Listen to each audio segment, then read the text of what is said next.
Hi guys, welcome to the slimmed down version of the £800 Agile Griller. My name is Jem Jalal, this is Tobias Mayer. and we are back at it again in the streets. No one will have us in the offices. Just joking, we just like walking on the street. Yeah, streets of London. Question I have for you, Jem, is are you feeling psychologically safe right now? Am I feeling psychologically safe? Not entirely. What's going on? Well, I mean, I'm in East London, it's almost 8 o'clock. Nothing is fully certain, anything could happen. Right. But you know what, I'm an agile person. Right. I'm a facilitator. Okay. So maybe it's my job to make you feel psychologically safe right now. What do you think? Well, I mean, maybe if you're part of the police force. Look, you know, this is an interesting question that you asked me, because I wonder, am I able to grow and learn and be as daring if I always feel fully safe? I wonder if you are, yeah. I don't know. I get challenged by that recently. I mean, there's a sense that facilitators or coaches or people in that role are supposed to make people feel psychologically safe. It's a new thing. I didn't really, Well, like it's your role to do that? I'd never really come across that before, and I challenge it actually. Really? Yeah, I challenge it because is it my job, if I'm running a workshop, is it my job to make people safe? And I actually don't feel it is.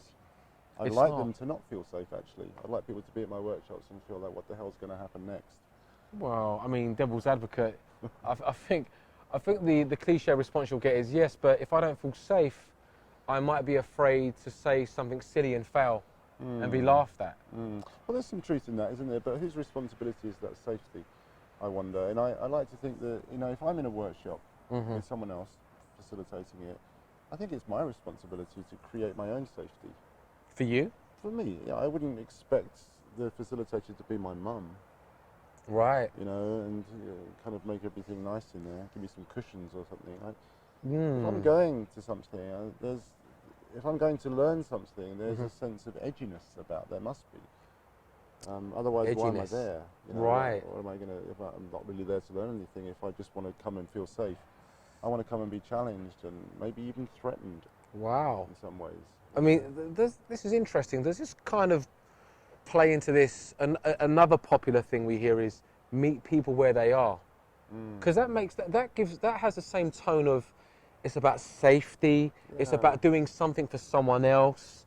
Yeah. It kind of feels, in a way, a little bit disempowering, ironically, because I actually think that's meant to be empowering. But I think you might be removing power from people by saying, "I'm going to make it okay for you."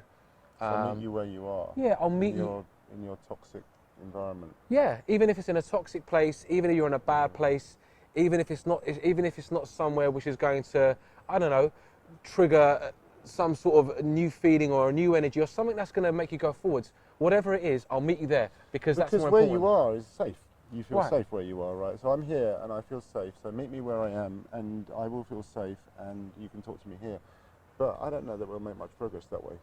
I like to invite people out of their safe space.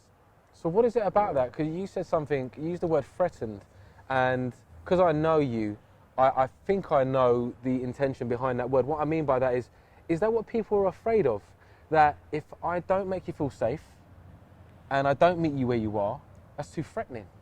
It is threatening, isn't it? And I don't want to threaten people, and I don't really want to be threatened, but I want to be pushed a little bit, I suppose. Right. Pushed towards, or maybe even over my edge. You know, if someone creates psychological safety for me and says, you can stay there, I'll come to you, I don't imagine I'm going to learn that much from that place. So that might just be me, but I don't think it is just me. No, I kind of sense what you're saying. I like the word edge, because I feel like most of my learning happens when I'm out of my comfort zone. Is that what we're getting at here? Do you reckon that's part of us challenging this notion of I'm responsible for your safety? That's like me saying I'm responsible for your learning. No, you're not. You're responsible for your learning. If you start taking responsibility for other people's safety, then yeah, you start taking responsibility for, you decide how much they're allowed to learn almost, don't you? Wow. And I'm just wondering why it wouldn't be a popular thing to say on LinkedIn, to say psychological safety is not my responsibility. It almost comes away from this I don't know, this persona of a coach which has to be like all-knowing like Yoda, Bohemian, a hippie that could never ever, do something which could make you feel uneasy. But ironically, that gets in the way of your development, I think. I would agree, yeah, but maybe we stand alone on that. I don't know. I don't think so. I think there's an expectation that people have when they hear these words like create psychological safety, that somehow we feel we have to take that on. I'm moving into this role of a coach, or I'm moving into this role of a facilitator, and now it's my job to create a psychologically safe environment. And I don't feel that it is, actually. I think that what we need to do is let people know that safety is their own responsibility.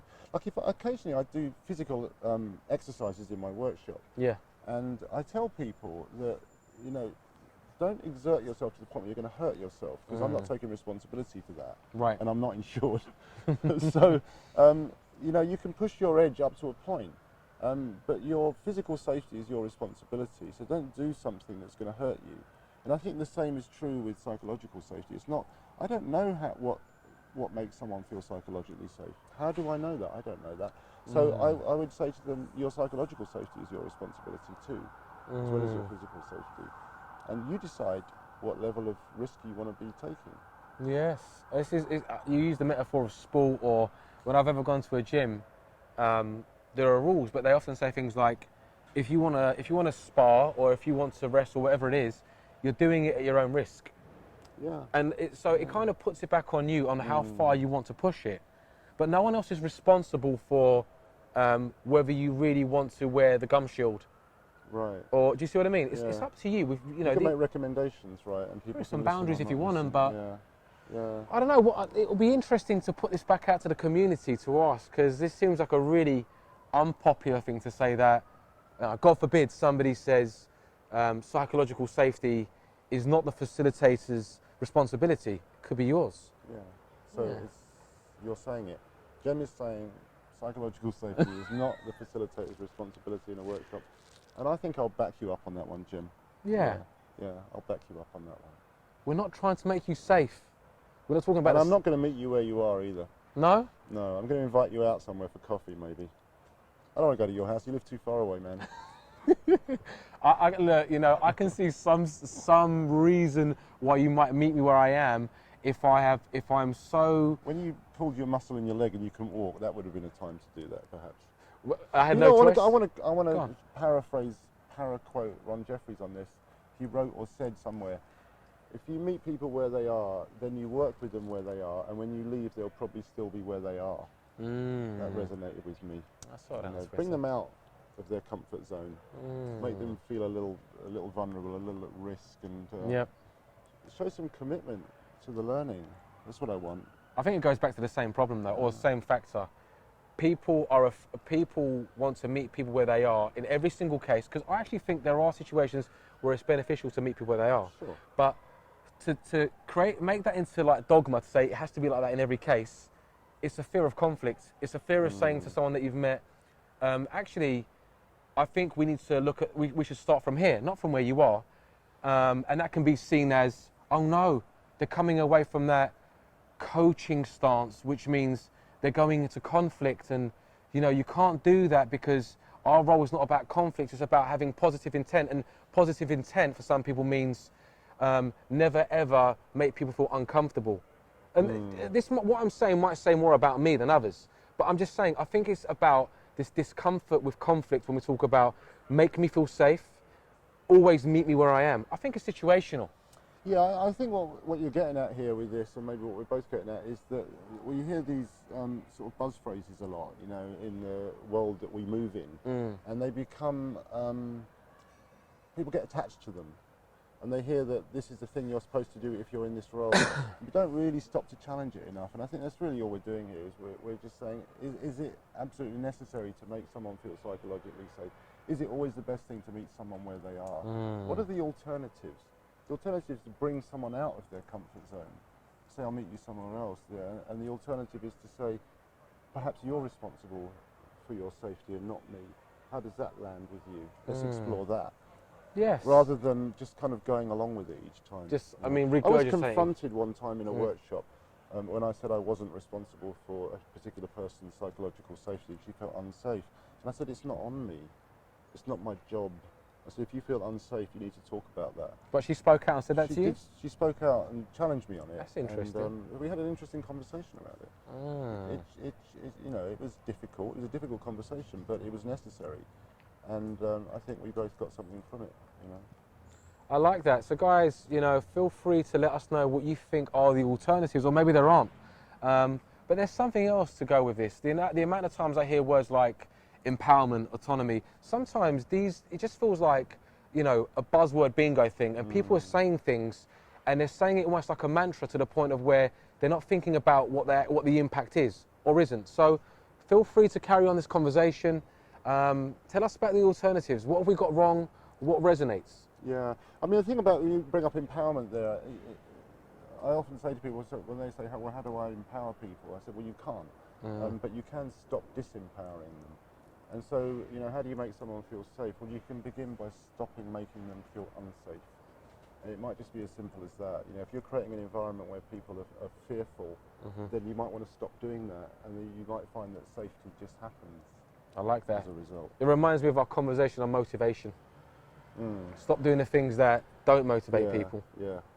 Okay. Yep. It's the same Cool. mantra, Jim. I think I'm getting this now. That was in the big gorilla one. This is the little gorilla. Sorry. This is the gorilla that you apologise. can watch in the space of eating a banana slowly. So enjoy. You heard it here. Okay. We're ending with a metaphor on a banana. Thank you. That's it. All right. Until the next time, look, guys, please comment below. Let us know. The reason we're making this more light touch is because we'd like more feedback and your input. And we don't want to bore you. There's also that. No, exactly. Thank you. Thanks.